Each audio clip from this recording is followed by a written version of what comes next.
Good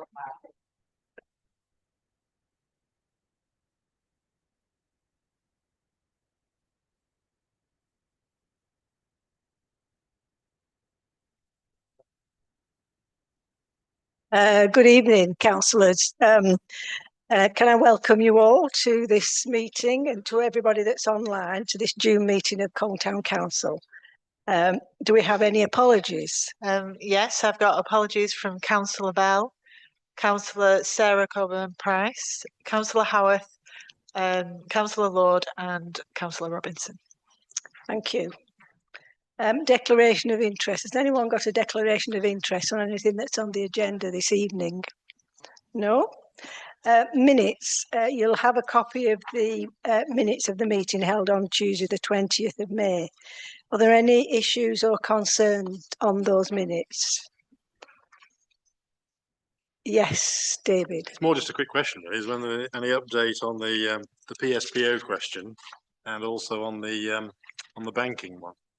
The PSPO, I've sent an email requesting the information. I haven't had anything back yet. And the banking thing, I haven't had a chance to write a link.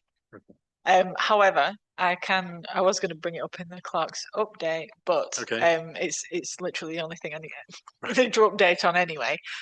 Santander have asked if they can rent a room in the town hall 1 day a week for a period of initially 12 months, so that they can do face-to-face banking advice and things like that. Probably help with transfers and applications. There won't be any cash involved, so it'll just be but it's something. Yeah. And sorry, that was all. All right. Well, can I have a proposal then for the minutes? I'll get Anthony and Patricia, who second them. All those in favour, please show. Thank you. Clerk's update. Gina, have you got any briefings for councillors or updates on anything? Just the update for the Santander, and actually the other update is we did actually do the second tour of Colne with Jeff Cranby, and that is apparently the posh part of Colne. So it's the part at the top, Keighley Road area, and that is now on our YouTube channel for you to view. Good, it was lovely. Yes. Can I just mention about the link? We have got some more information from various places and what other people have done. So we are going to send a letter, and we're well, saying asking, demanded, or saying we need to talk to them. Need to come to Colne so we can give them the information that, because if they just looked at it on a map, you know, they don't see the steep streets and the topography and other things that we need to tell them of why we need a hub or at least more machines. I did mention, we're going to mention that we do a lot of events in Colne, and like at the Blues and other big events, even when we had Barclays here, the machines were empty by Saturday night. You couldn't get any cash, and because we do a lot of markets, there's a demand for cash. So various things. I mean, it'll be we'll get a letter with all that stuff on and see what we can do. With no public, with no people to speak to that tonight, so we'll move on to reports from the Borough and County Council. And you'll have all had the update from Sarah. I think it's quite self-explanatory, but is there anything anybody wants to bring up, or anything that we want to put on the agenda for next time off this information that we've got about various things? Has everybody had a chance to look at them? These, yeah. It'll be very interesting about the planning and what'll happen with the neighbourhood plan. I think that's something that'll have to come back, won't it? But anybody, anything else that you want to bring up? I think David? I'll just give you a quick bit of extra information. Obviously, today was the kick-off of the local plan hearings at Pendle Council. this is the plan that the councillors like, because it's got the lower number, 148 is the standard method, not the 333 from Angela Rayner, which needs to be brought into place at some point. I think that's why doing our own neighbourhood plan is very important, even if the government decides local voices don't count and they're going to cut the funding for us. So I think the plea is to keep on with the neighbourhood plan, because obviously it has value for the town and gives an extra line of defence, as it were, so we've got a bit more control over our destiny. I think when we next have the neighbourhood plan meeting, scheduled out at some point, there's a few things to do before that, but once that's ready to be done, then we can really start to push ahead and show that, you know, we're trying to take a bit of control of the way that Cone develops in the future. It may be actually that we need to add some budget in there now, given that obviously they've stopped the Yeah. funding. I mean, in a way, what Neil Watson did at the meeting, straight away, obviously all the developers' representatives started saying, what about the new plan? What about the new plan? You want another plan? This plan's out of date already. So he said, no, well, this plan has a life. It'll be a short life, because almost immediately it needs to be reviewed under the new NPPF and the new regime and the new targets. So it'll probably live for at least 2, possibly 3 years or so. So it does have a life with the lower target and all the good things about sustainability and the environment, etc. So yeah, so we've got some time, so we can spread out our work over that period of time, because in a way we don't want to rush our neighbourhood plan update, because we'll have to think of a new period, we'll have to think of new targets, etc., with one eye on the future. So yeah, Were you there today? I was there for the afternoon. The afternoon, Um, yeah. 3 days today, isn't it? 3. Yeah, Yes. for a Yeah. block of 3, and then it's the green spaces in July. Yeah. Yeah. Anybody? Yes, Brian. And of course, Labour's Turbine office has a life as well, which is perhaps Mhm. only 1 year long. This is true. Yeah, that could be quite fortuitous. You're right.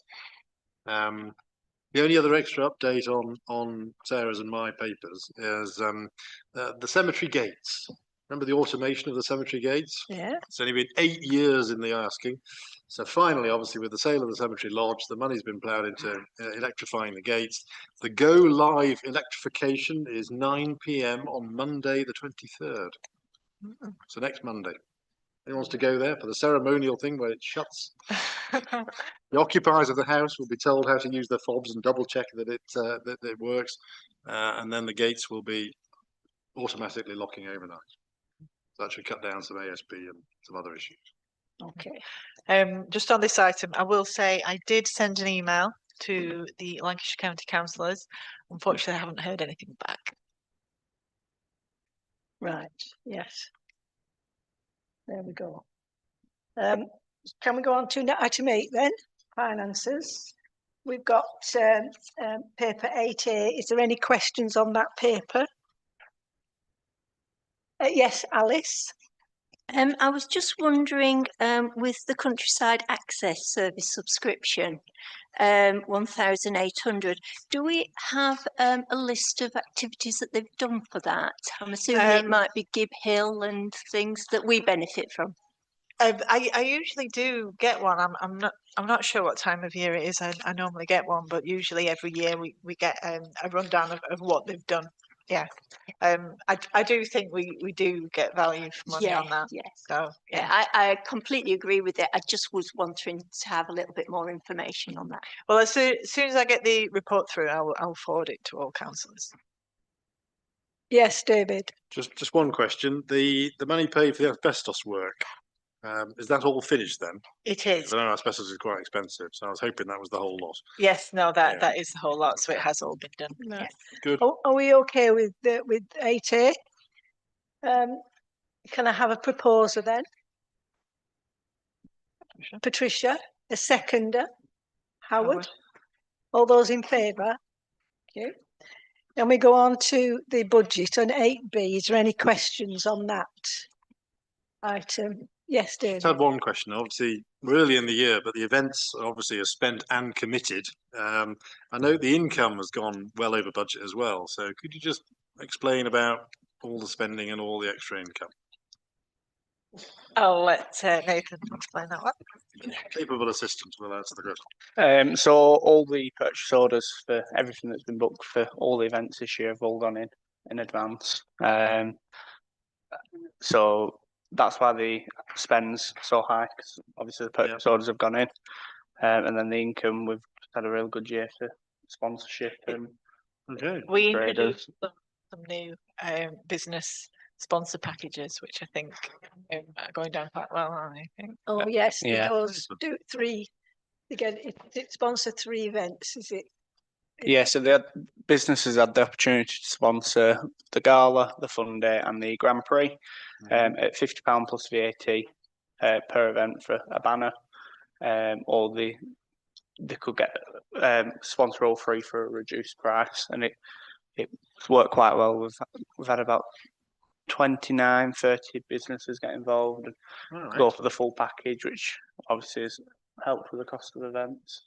Okay. Good. Thank you for that. Okay, thank you. Oh, can I have a proposer? Can I have a proposer for the budget, Anthony and Brian to second? All those in favour? Thank you.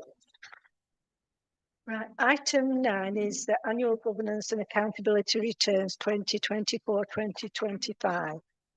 Any questions on this from anyone? So I did actually give the detail of the annual return in this meeting papers. I don't know if anyone's got any questions on them before we start. Couple of little ones. So on page 2, you've got a couple of boxes still to fill in. One, I presume, is tonight, the approval of, and you've got the dates to publish it. So you're gonna tick those, yeah. Yeah. Yeah. Mhm.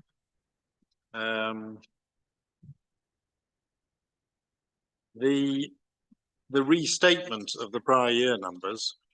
Yes, Did we find that, or did the auditor find that? it was the auditor, but then we've also restated something else as well. Okay. Basically, it was in the it was the watering cost for Yeah. so the flower displays throughout the town. Yeah. Previously we'd put it as an expense because obviously it's a service that we would have to buy in. Mhm. And they've always been all right with that, but now we have to class it as staffing costs because it's always done by our landsmen now. So yeah, Fair enough. I think that is why. So the restatement was for that, and we also looked at, because we do call out payments as well, which are based on obviously for the building if anyone's called out, and that is based on salary. So we added those in as well. Yep. Fair enough. And then onto the big variance paper. Mm-hmm. Obviously, I think as you point out, almost everything's got a variance more than 15%. So Yes. There's a question really about in the one on the staff costs. Why are we saying overtime is pensionable? You don't normally do that. It actually went to FES. I can't remember when it was. Basically, because of the timing of the increase of the national pay point scales, Yeah. because they were having to backdate over so many months, it meant that some of your staff were missing out on pension because they were going over the higher threshold.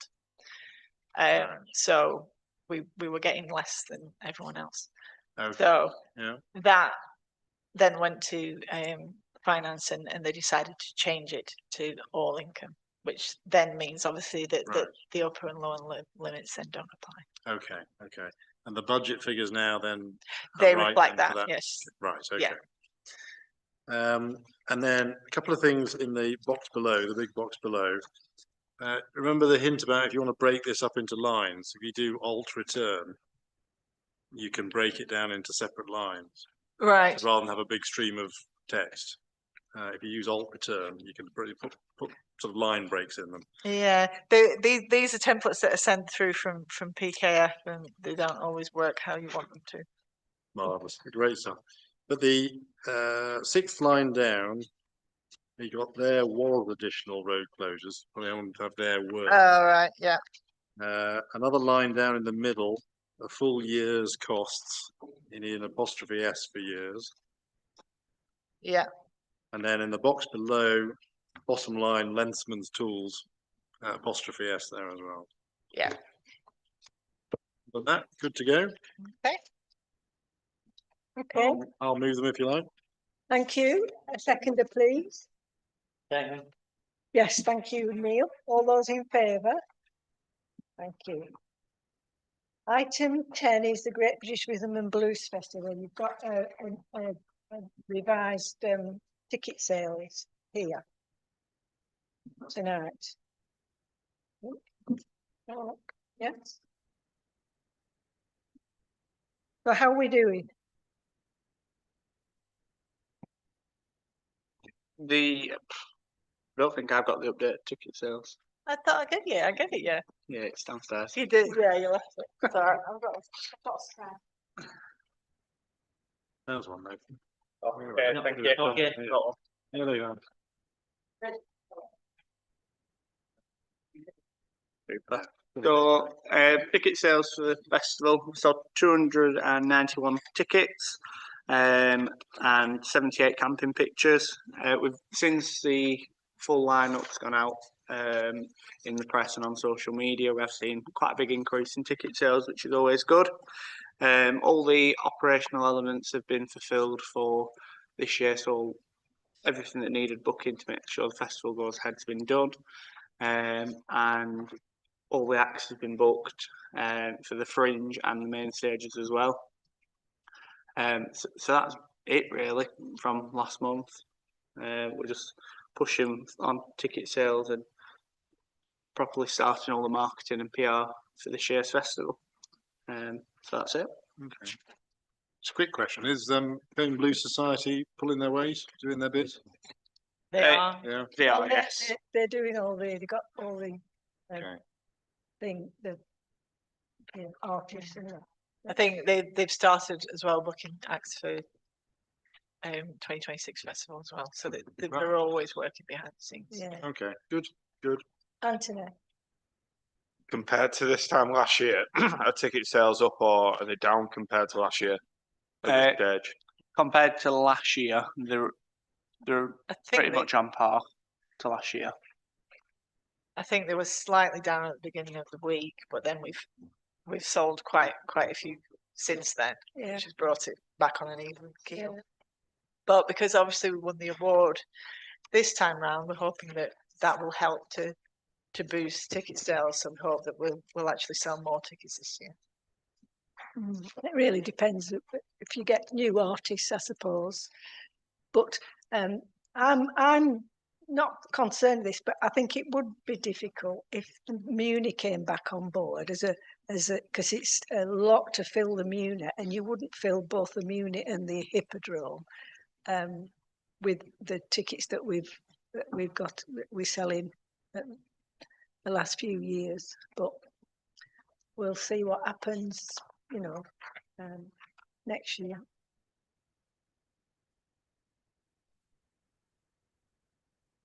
Right, do we want to go on to planning? You've had a new planning one today, I think. The first one is 25/0308 VAR. It's a variation of condition for the former Spring Gardens Mill. I don't know. Anybody's got any comments on that? No? Okay, no comment then. Number 2 is 25/0356. That's another variation. It's 104 Green Road, Colne. It's opening hours, I think. Yes. At the moment, I think it is 10 o'clock closing during the week, and they want to put it to 11 o'clock. And then on a Friday and a Saturday, it's 10 o'clock closing, and they want to put it to midnight I don't think that's really appropriate. It is in a residential street. There'll be banging of car doors and people pulling up and screeching. So I'm not. I would like to put in that we don't agree with those opening hours because it is a residential street. I mean, if it's finishing at midnight, then still people will probably be coming and going, the staff, well over that. So that's my opinion on that. Does everybody agree with Alice? Anthony? It's only an extra hour, isn't it? I think with the other like takeaways in the area, I don't see how we could get away with like turning this down. Alice? We have had in the past a takeaway that wanted to do this at Albert Road, right next door to somebody's property. And this is a similar sort of thing. This takeaway is next door to people's houses. So that it's not in the main centre of town. Brian? I don't think they open till 5 o'clock, you know, so they're only, if they close at 10 o'clock at the moment, they're only doing 5 hours a day during the week. And I'd like to know if there are many complaints from the residents in that area. Thank you. Patricia? Thank you, Chair. Yeah, I am concerned in line with Councillor Mann. Residential area, noise, traffic. I understand. I take on board Councillor Wildman's comments that it's only open 5 hours a day, but the fact that it is a residential area. People coming from licensed premises, bit rowdy cars. What happens if we've got young families with young children and elderly people in the area? Not a good mix. I'm voting against. Thank you. I've got Alice wants to speak, and then Anthony. I just think that if they are, I don't know their opening hours at the beginning. If it is just 5 o'clock, why don't they open at dinner time? People would love to have a kebab at dinner time, I'm sure. So they could extend their time earlier on. Thank you, Alice. Anthony? This one's more for Alice. I know you live nearby. Is there any issues around there with like antisocial behaviour around there? Because I know like there was a bit like where because it's near where that fireworks shop used to be, and that was Yeah, it's just round the corner. Is there any like issues of antisocial behaviour because of that place around? There has been in the past. I haven't heard anything recently. However, the litter situation can be quite bad on that corner. Then I'll support Alice's comments. I've got Neil, and then I've got Brian again. Can we put restrictions on them? Just say give them a 6-month license to open it, later, and then see where they come from. I don't think you can. Because nobody wants to eat a kebab at dinner time, and if you are, they're very strange, and the pubs won't be open. So it's a business, and we have to help businesses. And I agree with you about the people that live there. But if you look, I don't really do takeaways, but in Colne at the moment, to get a takeaway after 10 o'clock is never nothing possible. So it's a rock and a hard place. But if we could test it, then I think we should. And then we'd also come back here and knock it back later on. Brian? Yeah, it's quite a good takeaway, actually. All right, Brian. I agree with what Councillor Butterworth says, that maybe we could give them 6 months trial. These days, people don't go shopping for the kebabs.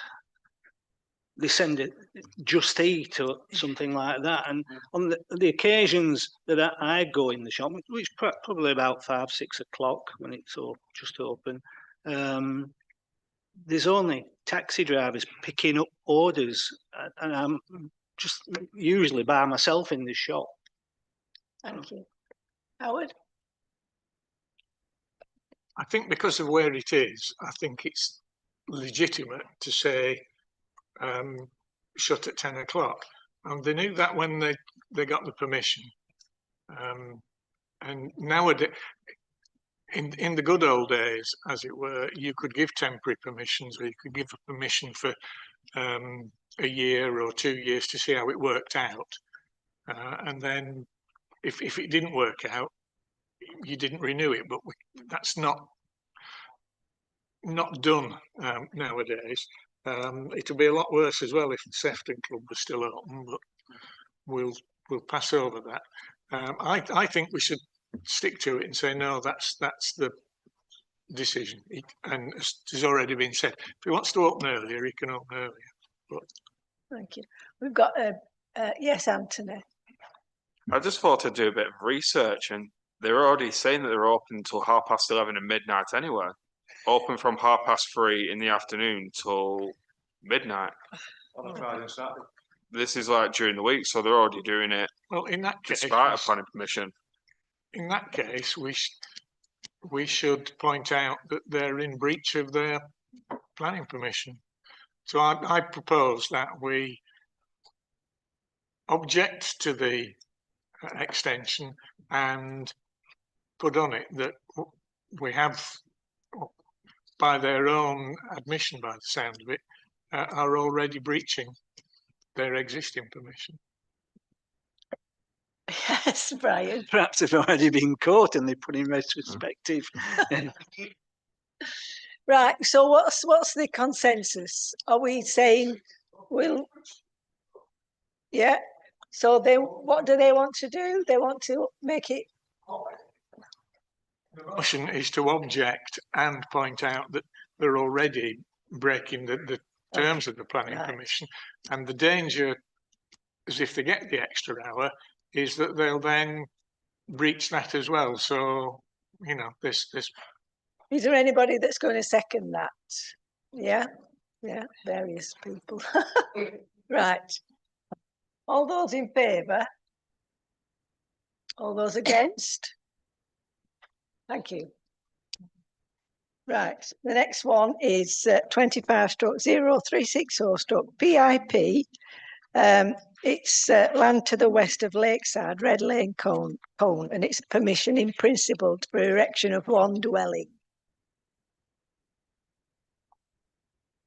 Is that next to the one that's already got? This is west of the land. It's not west. Well, it is west of Lakeside, but it's west of Lakeside, and then west of the plot next door that was already been granted. Yeah. So, as much as we may object to it, it's probably going to get passed. The only saving grace is that big block next to it is owned by Pendle and may indeed be in our neighbourhood plan as recreational space or open land or whatever the designation was. So it's like grey land, grey. Well, that's what the applicant's quoting. Yeah, that it's grey belt, not brown belt or green belt or any other belt.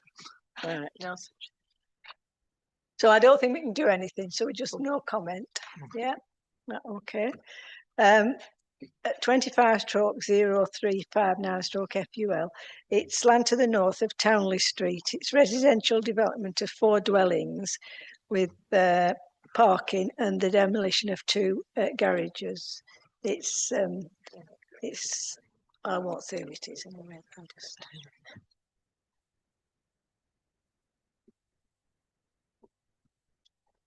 What do we think? I was pleasantly surprised when I looked at the plans when they were on whichever weekly list they were on. There are probably nitpicky things that can be done at, but in principle, it should blend in quite. when I say blend in, I mean, obviously the houses that it's blending in with have got several years of soot and dirt on them that these won't have, but it fits quite well. I believe I can't remember. There's one objection I know gone in since from a resident somewhere near. I think that was more to do with parking, but I think that has been solved by the parking at the off Chatham Street. No. Oh, this is Townley Street, Townley isn't it? Chatham Street. No, it's not. Chatham Street's up off Langroad Road. Yeah. Well, this is, yeah. Oh, yeah, it is, isn't it? Yeah. But I was pleasantly surprised, and Is it no comment then? or it's is it- terraced houses. It's a tatty piece of land that's Yeah. doing nothing. The garages aren't particularly salubrious. Not that they're as bad as some of them, but I'd welcome it as infill. And anyway, it's 4 houses to knock off the number that we need to build. Yeah. David, you wanted to say something? Yes, Chairman. We're going to end up with a figure at some point when the local plan is finished that we have got to build each year. And rather than taking chunks of greenbelt all over the place, I've always said it is better to apply as many of that number that you can, the total you've got to build, to building that you can call infill in between existing buildings. And I think this is a perfect example of a piece of land that could be used for infill, and I think we should support it. Thank you. Yeah. Rather than not comment, I think we should support it. I agree with. I am in agreement with this, because we do need to get rid of our eyesores, which are blocks of housing that have been knocked down. So I'm in support of this. Are we all right to say that we support this in principle? Yeah. Okay. The next one is 25/0380/HHO. It's 36 Red Lane, Colne. It's demolition of existing conservatory and garage and erection of a single-storey side and rear extension. Which is 36 Red Lane, is it? It's about halfway up between Lakeview and the next one. Whatever this one's called, I can't remember. Yeah. Well, a lot of them have had this sort of work done up there, haven't they? There's quite a lot. It is a bit of a hodgepodge in design, but it doesn't impinge on. Yeah, that's the word. It doesn't impinge on anything. I think it's. Oh, so we just no comment then. No comment or support. No comment. Whatever. I don't know. Next one is 25/0287/FUL. It's Market Hall, Market Street, Colne. It's a change of use of the ground floor from commercial to Class E to commercial Class E with a drinking establishment. E with a drinking establishment, and the first floor from residential apartments to offices and studio spaces. Do we welcome that or just say no comment? Are we okay with that? Yes? Yeah? Get a shift on. Get a shift. Yeah, so that's fine there. So supporting it or saying no comment? Support it, yeah. 25/0381/HHU. It's 118 Castle Road, Colne. demolition of existing garage and single-storey rear extension, and the erection of a two-storey side extension and a single-storey rear extension. That's a lot. Where's 118? That's not helpful. Shush.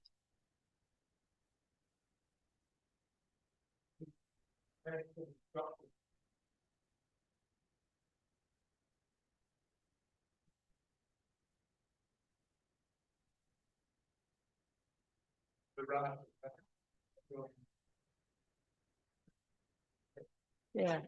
So it's where it is only on one side of the what the whoever lives. The one where Tim.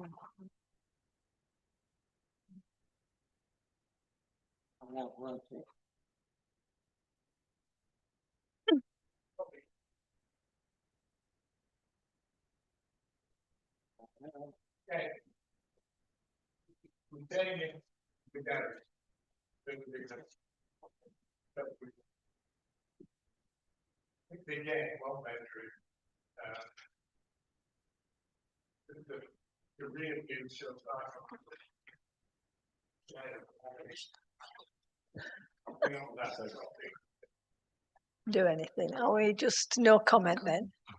Yeah. Okay. Yeah. Right. That's item 11. Correspondence received. No. None. Item for a future month's agenda.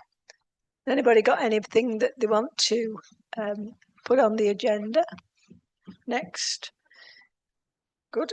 Date and time of next meeting will be Tuesday the 15th of July at 7 p.m.